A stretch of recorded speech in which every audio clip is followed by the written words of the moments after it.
ಜನನಿ news ಚಾನೆಲ್ಗೆ like ಮಾಡಿ, subscribe ಮಾಡಿ, ಶೇರ್ ಮಾಡುವ ಮೂಲಕ ನಮ್ಮ ಚಾನೆಲ್ಗೆ ಸಹಕರಿಸಿ.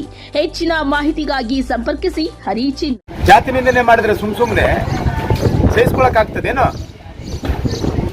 ಏನು ಅನಾಗರಿಕ ಕಾಲದಲ್ಲಿ ಇದ್ದೀವಿ ನಾವು. ಪ್ರಜಾಪ್ರಭುತ್ವದ ವ್ಯವಸ್ಥೆಯಲ್ಲಿ ಅವ್ರಿಗೂ ಒಂದೇ ಓಟು, ನಮಗೂ ಒಂದೇ ಓಟು. ಈ ಬಗ್ಗೆ ಮಾತಾಡಿದ್ರೆ ಯಾರು ಅವರು ಜಾತಿ ಬಗ್ಗೆ ಮಾತಾಡೋಕ್ಕೆ? ಯಾರವರು? ಈ ರಾಜ್ಯದ ಜನರು, ಈ ರಾಜ್ಯದ ದಲಿತರ ಬಗ್ಗೆ ಆಗಲಿ, ಈ ರಾಜ್ಯದಲ್ಲಿ ಹುಟ್ಟಿರ್ತಕ್ಕಂಥ ಯಾವುದೇ ಒಬ್ಬ ವ್ಯಕ್ತಿಗೆ ಈ ರೀತಿ ಹೀನಾಯವಾಗಿ ಮಾತಾಡ್ತಕ್ಕಂಥ ಅವ್ರು ಯಾರು? ಅವ್ರಿಗೇನು 10 ಕೈ ಇಲ್ಲ, 10 ಓಟಿಲ್ಲ. ಅವ್ರಿಗೇನು 10 ಕೈ ಇಲ್ಲ, 10 ಓಟಿಲ್ಲ. ಕ್ಷೇತ್ರದ ಶಾಸಕರಾದಂಥ ಮುನರತ್ನವರು ಜಾತಿ ನಿಂದನೆಯ ಪದಗಳನ್ನು ಬಳಕೆ ಮಾಡಿದ್ದಾರೆ. ನೋಡಿ, ಜೀವಂತವಾಗಿ ಇನ್ನೂ ಕೂಡ ಶೋಷಣೆ, ದೌರ್ಜನ್ಯ, ದಬ್ಬಾಳಿಕೆ ಇನ್ನೂ ಕೂಡ ಜ್ವಲಂತವಾಗಿ ನಮ್ಮ ರಾಜ್ಯದಲ್ಲಿದೆ ಅನ್ನೋದಕ್ಕೆ ಇದೊಂದು ಅಕ್ಷರಃ ಎದ್ದು ಕಾಣುವಂಥ ಒಂದು ಸಾಕ್ಷಿ. ಅದಕ್ಕೆ ಇವತ್ತು ಸಂಘ ಸಂಸ್ಥೆಗಳು ಮತ್ತು ಬಾಬಾ ಸಾಹೇಬ್ ಅಂಬೇಡ್ಕರ್ ವಿಚಾರಗಳಿಟ್ಕೊಂಡು ಇವತ್ತು ಹೋರಾಟಗಳು ಯಾಕೆ ನಡೀತಾ ಇದ್ದಾವೆ, ಸಂಘಟನೆಗಳು ಯಾಕೆ ಇವತ್ತು ಕೂಡ ಹೋರಾಟದ ಮೂಲಕ ನ್ಯಾಯವನ್ನು ಕೇಳ್ತಾ ಇದ್ದೇವೆ ಅಂತ ಹೇಳಿದ್ರೆ, ಇವತ್ತು ನಿನ್ನೆ ಮಾತಾಡಿರ್ತಕ್ಕಂಥ ಶಾಸಕರಾದಂಥ ಮುನರತ್ನ ಏನು ಮಾತಾಡಿದ್ದಾರೆ, ಜಾತಿಯನ್ನು ಹಿಡಿದು ಬೈದಿದ್ದಾರೆ. ನಾವು ಅದನ್ನು ನಮ್ಮ ನಾಲಿಗೆ ಮೇಲೆ ಅದು ಉಚ್ಚಾರಣೆ ಮಾಡೋಕ್ಕಾಗದೇ ಇಲ್ಲ ಅಂತ ಪದಬಳಕೆಲ್ಲ ಮಾಡಿದ್ದಾರೆ. ಒಕ್ಕಲಿಗರನ್ನು ಮತ್ತು ದಲಿತರನ್ನು ಈ ರೀತಿ ಅವಹೇಳನಕಾರಿಯಾಗಿ ಮಾತಾಡ್ತಕ್ಕಂಥದ್ದು ಎಷ್ಟು ಸರಿ?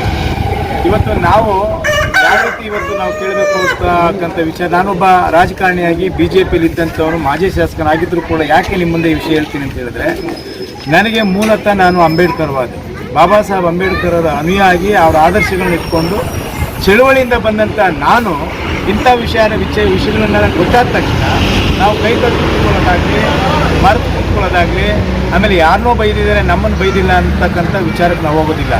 ರಾಜ್ಯದಲ್ಲಿರ್ತಕ್ಕಂಥ ಎಲ್ಲ ಜಾತಿಯಲ್ಲಿರ್ತಕ್ಕಂಥ ಶೋಷಿತ ವರ್ಗ, ಅದು ಯಾವುದೇ ಜನಾಂಗ ಇರ್ಬೋದು, ಯಾವುದೇ ಧರ್ಮ ಇರ್ಬೋದು, ಇಂಥ ವಿಷಯಗಳು ಬಂದಾಗ ನಾವೆಲ್ಲರೂ ಕೂಡ ಕಾನೂನು ಚೌಕಟ್ಟಲ್ಲಿ ಹೋರಾಟ ಮಾಡಲೇಬೇಕಾಗತ್ತೆ.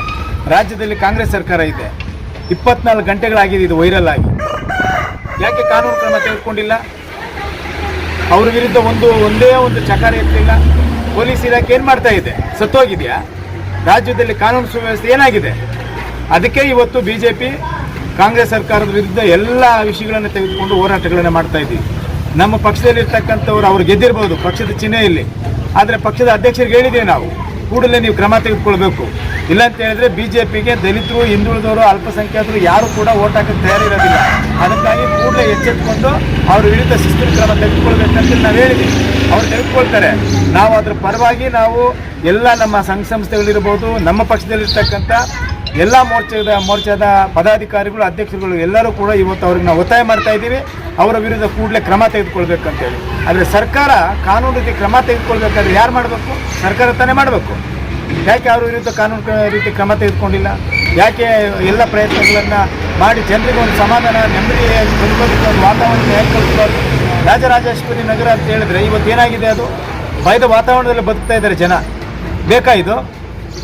ಒಕ್ಕಲಿಗರಾಗಲಿ, ಅದು SCಗಳೇ ಆಗಲಿ, ಇಲ್ಲ ಯಾವುದೇ ಧರ್ಮದವರಾಗಲಿ ಹೇಳ್ತಾ ಇದ್ದಾರೆ, ಜಾತಿ ನಿಂದನೆ ಮಾಡಿದ್ರೆ ಸುಮ್ಮನೆ ಸಹಿಸ್ಕೊಳಕ್ ಆಗ್ತದೇನೋ? ಏನು ಅನಾಗರಿಕ ಕಾಲದಲ್ಲಿ ಇದ್ದೀವಿ ನಾವು. ಪ್ರಜಾಪ್ರಭುತ್ವದ ವ್ಯವಸ್ಥೆಯಲ್ಲಿ ಅವ್ರಿಗೂ ಒಂದೇ ಓಟು, ನಮಗೂ ಒಂದೇ ಓಟು. ಅವ್ರಿಗೇನು 10 ಕೈ ಇಲ್ಲ, 10 ಓಟಿಲ್ಲ. ದಬ್ಬಾಳಿಕೆ ಎಲ್ಲಿ ಮಾಡ್ಬೇಕು ಅಲ್ಲಿ ಮಾಡಲಿ. ಕರ್ನಾಟಕದಲ್ಲಿ ಯಾಕೆ ಮಾಡಬೇಕು? ಯಾಕೆ ಜಾತಿ ಹಿಡಿದು ಬೈಬೇಕು? ಅವ್ರ ಪಾಪ ಅಂಗ್ಲ ಹಾಚ್ಕೊಂಡು ಕೈ ಮುಗಿದ್ಕೊಂಡು ಬೇಡ್ಕೊಂಡು ಬರ್ತಾ ಇದ್ದಾರೆ. ಆ ವ್ಯಕ್ತಿ ಯಾರು ಅಂತ ಗೊತ್ತಿಲ್ಲ ನನಗೆ. ಯಾರೇ ಆಗಿರಲಿ, ಅವ್ರ ಕಷ್ಟ ಹೆಂಗಿದೆಯೋ ಏನಿದೆಯೋ, ಯಾಕೆ ಬೈಬೇಕಾಗಿತ್ತು, ಯಾಕೆ ಹೊಡಿಬೇಕಾಗಿತ್ತು, ಕೊಲೆ ಮಾಡ್ತೀವಿ ಅಂತ ಹೇಳಿ ಎದುರಿಸ್ತಾರೆ. ಆದರೆ ಕೊಲೆ ಮಾಡೋದೇ ನಿಮ್ಮ ಹವ್ಯಾಸನಾ? ನಾನು ನಮ್ಮ ಪಕ್ಷದ ಅಧ್ಯಕ್ಷರಿಗೆ, ನಮ್ಮ ವಿರೋಧ ಪಕ್ಷದ ನಾಯಕರು ಛಲವಾದಿ ನಾರಾಯಣಸ್ವಾಮಿ ಕೂಡ ನಿನ್ನೆ ನಾವೆಲ್ಲ ಒಟ್ಟಿಗೆ ನಾಗಮಂಗಲದಲ್ಲಿ ಅಲ್ಲಿ ಗಲಭೆ ನಡೆದಂಥ ಜಾಗಕ್ಕೆ ಹೋಗಿ ವೀಕ್ಷಣೆ ಮಾಡೋಕ್ಕೆ ಹೋದಾಗ ಈ ವಿಷಯ ಗೊತ್ತಾದ ತಕ್ಷಣ ಅವ್ರ ಮೂಲಕ ನಾವು ತಿಳಿಸಿದ್ದೀವಿ. ರಾಜ್ಯದ ಪ್ರಧಾನ ಕಾರ್ಯದರ್ಶಿಗಳಿಗೂ ನಾನೇ ಖುದ್ದಾಗಿ ಮಾತಾಡಿದ್ದೇನೆ. ಕೂಡಲೇ ಕ್ರಮ ತೆಗೆದುಕೊಳ್ತೀವಿ. ನಮ್ಮ ಪಕ್ಷಕ್ಕೆ ಇದು ಹೊಡೆತ ಬೀಳುತ್ತೆ, ಹಾಗಾಗಿ ಇದು ಸಹಿಸೋ ಪ್ರಶ್ನೆನೇ ಇಲ್ಲ, ನಾವು ಕ್ರಮ ತೆಗೆದುಕೊಳ್ತೀವಿ ಅನ್ನುವಂಥ ಭರವಸೆಯನ್ನು ಕೊಟ್ಟಿದ್ದಾರೆ. ಆದರೆ ಸರ್ಕಾರಕ್ಕೆ ಒತ್ತಾಯ ಮಾಡ್ತೀನಿ, ಸರ್ಕಾರ ಇವತ್ತು ರಾಜ್ಯದಲ್ಲಿ ಅಜಾಗರೂಕತೆ ಆಗಿದೆ, ಕಾನೂನು ಸುವ್ಯವಸ್ಥೆ ಹದಗೆಟ್ಟಿದೆ. ಅದಕ್ಕಾಗಿ ಇವೆಲ್ಲದಕ್ಕೂ ಕಾರಣ ಕಾಂಗ್ರೆಸ್ ಸರ್ಕಾರದ ವೈಫಲ್ಯವೇ ಅನ್ನುವಂಥದ್ದನ್ನು ನಾನು ಇವತ್ತು ಖಂಡಿಸ್ತಾ ಇದ್ದೀನಿ. ಆ ವೇದಿಕೆಯಲ್ಲಿ ತೀರ್ಮಾನ ಆಗುತ್ತೋ ಅಲ್ಲೇ ಆಗುತ್ತೆ, ಅದನ್ನು ನಾನು ಹೇಳಕ್ಕೆ ಬರೋದಿಲ್ಲ. ಜಾತಿ ನಿಂದನೆ ಮಾಡಿರ್ತಕ್ಕಂಥದ್ದನ್ನು ನಾವು ಸಹಿಸ್ಕೊಳ್ಳೋಕ್ಕಾಗುತ್ತೆ. ವ್ಯಕ್ತಿಗತವಾಗಿ ನಾವು ಯಾರನ್ನೂ ಆರೋಪ ಮಾಡೋದಿಲ್ಲ, ಯಾರನ್ನೂ ಕೇಳಕ್ಕೆ ಹೋಗೋದಿಲ್ಲ. ಯಾವುದೇ ಮೂಲೆಯಲ್ಲೇ ಇರಲಿ, ಯಾವ ವ್ಯಕ್ತಿನೇ ಇರಲಿ, ಜಾತಿ ಈ ಒಂದು ಮಾಹಿತಿ ನಿಮಗೆ ಇಷ್ಟ ಆದಲ್ಲಿ ದಯವಿಟ್ಟು ಲೈಕ್ ಮಾಡಿ, ಶೇರ್ ಮಾಡಿ, ಕಾಮೆಂಟ್ ಮಾಡಿ ತಿಳಿಸಿ. ಮುಂದಿನ ವಿಡಿಯೋ ನೋಟಿಫಿಕೇಶನ್ ನಿಮಗೆ ಬರಬೇಕು ಅಂದ್ರೆ ಬೆಲ್ ಬಟನ್ ಅನ್ನ ಕ್ಲಿಕ್ ಮಾಡಿ.